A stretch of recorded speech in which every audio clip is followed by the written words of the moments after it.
కన్యవారి గనక చూసుకున్నట్లయితే మీకు సప్తమ స్థానంలో క్రూర గ్రహాల యొక్క కలయిక ఉంటుంది.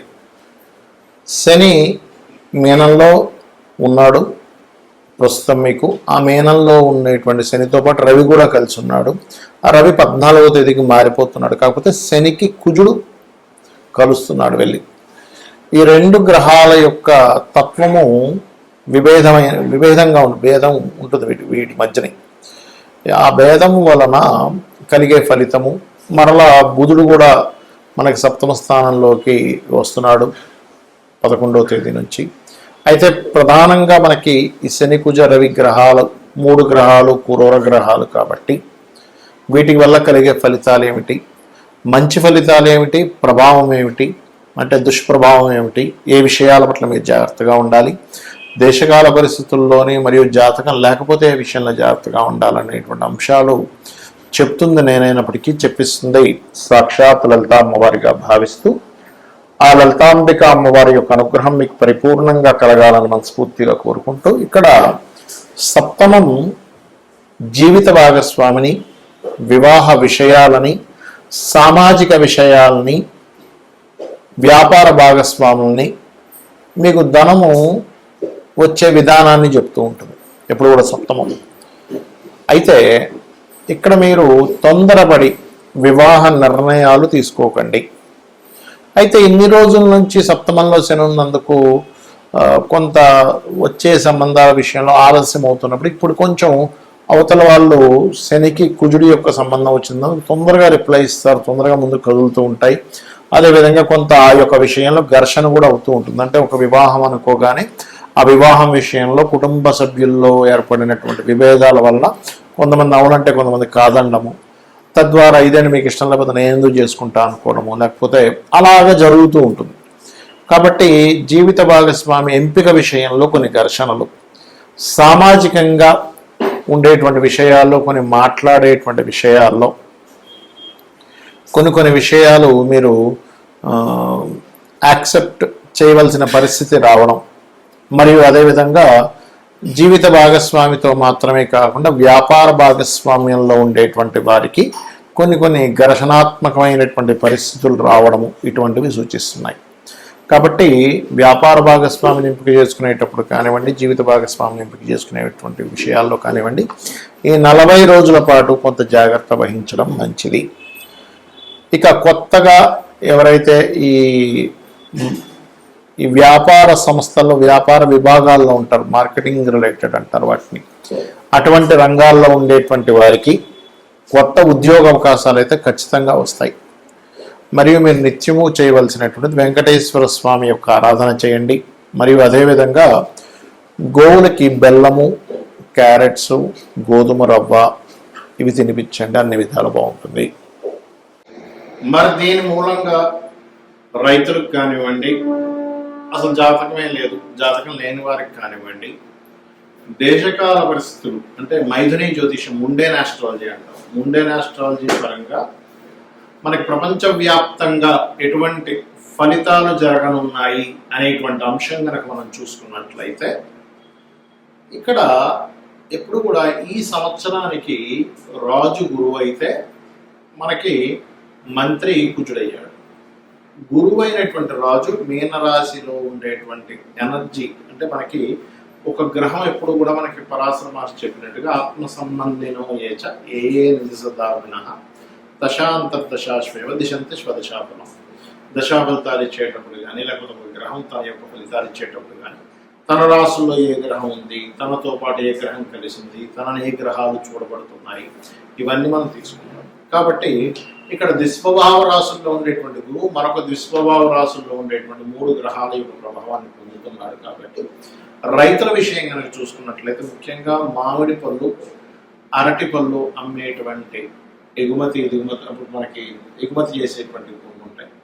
ఇటువంటివి ఈ పంటలు పండించేటువంటి రైతులు కాస్త ముందుగానే వర్షాలు పడబోతున్నాయి, అనవసరంగా పండు ఏదైనా మనకి దెబ్బతింటుంది. ఇప్పుడు ఏంటంటే వడగళ్ళ వానలు, విపరీతమైన వర్షాలు, లేకపోతే విపరీతమైన గాలులు, ఎండాకాలంలో విపరీతమైన వర్షాలు పడతాయి. చూడండి, గుర్తుపెట్టుకోండి.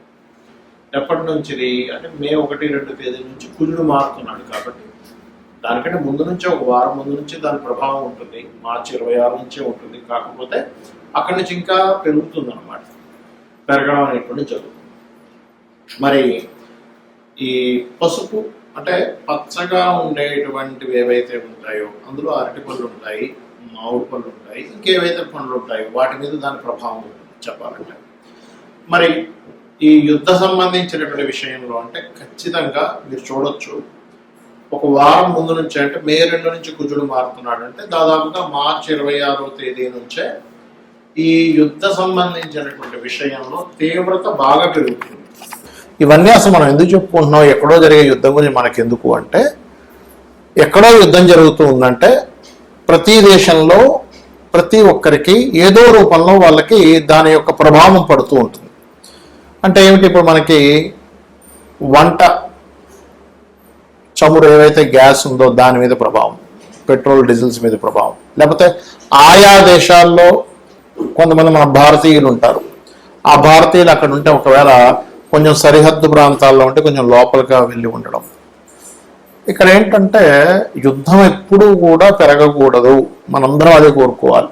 కానీ గ్రహస్థితులు ఏం చెప్తున్నాయి మనకి, పోయిన సంవత్సరం లాగే ఈ సంవత్సరం కూడా గురువు 3 రాసులు మారుతున్నాడు. పోయిన సంవత్సరం చూడండి, మనకి పరాభవనామ సంవత్సరానికి ముందు మనకి ఏదైతే సంవత్సరం ఉందో విశ్వవసునామ సంవత్సరంలో కూడా మనకి గురువు వృషభ రాశిలో ఉండేటువంటి గురువు మిథునం నుంచి కర్కాటకంలోకి వెళ్ళాడు. అందుకే చూడండి, పరాభవం రాకముందే యుద్ధాలు ప్రారంభమయ్యాయి. దానికి సంబంధించినటువంటి చాలా చాలా చాలా ఇబ్బందులు చూసాం మనం.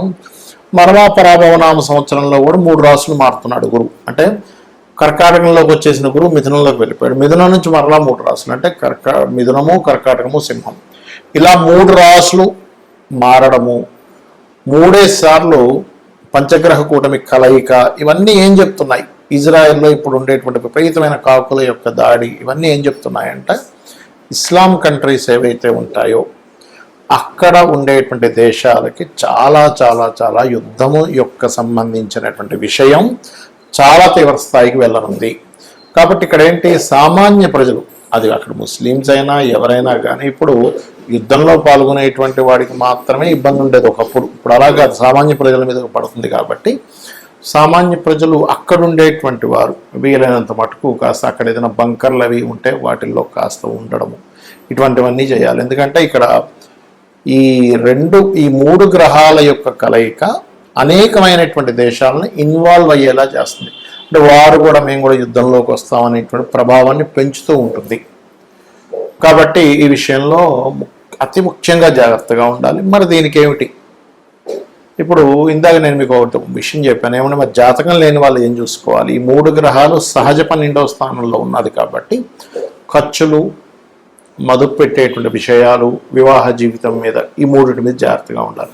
మరి ఎప్పుడైతే ఈ రవి కలుస్తున్నాడో ఈ శనికుజ మధ్యని, కొలెస్ట్రాల్ ఫుడ్ ఎక్కువగా తీసుకోకూడదు, గుర్తుపెట్టుకోండి. ఎందుకంటే సన్ అనేటువంటి గ్రహం ఏదైతే ఉందో అది గుండెకి సంబంధించి కొలెస్ట్రాల్ ఎక్కువ తీసుకునేటువంటివి, జాగ్రత్త పడాలి. అదేవిధంగా రవి రాజులకి కారకుడు. రాజు అంటే ఇప్పుడు ఉండేటువంటి పరిభాషల్లో చూసుకున్నట్లయితే సీఎంలు, పిఎంలు, రాజకీయ నాయకులకి కూడా ఇది వర్తిస్తుంది. ప్రెసిడెంట్లు, రకరకాల దేశాల్లో ఇప్పుడు చైనా లాంటి దేశం ఉంది, లేకపోతే కొన్ని దేశాల్లో ఏంటంటే ఇంకా వాళ్ళ మళ్ళీ అందులో అక్కడ ఓట్లు వేయడం, జనాల ఒకరిని గెలిపించడం, ఇట్లాంటివి ఉండవు. కాబట్టి దేశ నాయకులకి చాలా పెద్ద ముప్పు. ఎందుకంటే నాయకుడికి రాజుకి కారకుడైనటువంటి రవి ఎప్పుడైతే శనికుజ గ్రహాలతో మీనరాశిలో కలిసిన్నాడో ఇది దేశ నాయకులకు ముప్పునిస్తుంది. ఇంకోటి ఏంటి, ఈ గురువు అతిచారంలో సింహరాశి వైపు వెళ్ళిపోతాడు. కాబట్టి ఇక్కడ ఏంటి, 3 రాశులు జలము, అగ్ని, వాయువు, ఈ 3టిని కలుషితం చేసేటువంటిది. ఇప్పుడు ఒక యుద్ధం వచ్చిందనుకోండి, వాయువు కలుషితం అవుతుంది. నావీ సంబంధంలో యుద్ధాలు వచ్చాయి, జలం కలుషితాలు అవుతాయి, జల సంబంధించినటువంటి ప్రళయాలు వస్తాయి, టోర్నడోలు, అదేవిధంగా అగ్ని సంబంధించినవి. అందుకని ఏంటంటే మీ యొక్క ఇష్టదైవం ఎవరైనా సరే, మీ ఇష్టదైవం ఎవరైతే ఉంటారో వారిని మనస్ఫూర్తిగా ఆ యొక్క పరమాత్మ మిమ్మల్ని ఎటువంటి ఇబ్బంది కలగనివ్వకుండా ఆయన పూర్తిగా కాపాడుతాడనేటువంటి విశ్వాసంతో మీరు మీ నిత్య దేవత ఆరాధన చేయండి. ఇందాక నేను చెప్పినటువంటి పరిహారాలు చేయండి. ఇక్కడ ప్రపంచం ఏ ఏ దేశాలు వాళ్ళ యొక్క ఈగోలతో వాళ్ళు అనుకునేటువంటి దీంతో గొడవలు పడుతున్నప్పటికీ సామాన్య ప్రజలకి ఏమీ కలగకూడదు అనేటువంటి సదుద్దేశంతో ఈ యొక్క విషయం చెప్తున్నాను నేను మీకు. శ్రీమాత్రే నమః.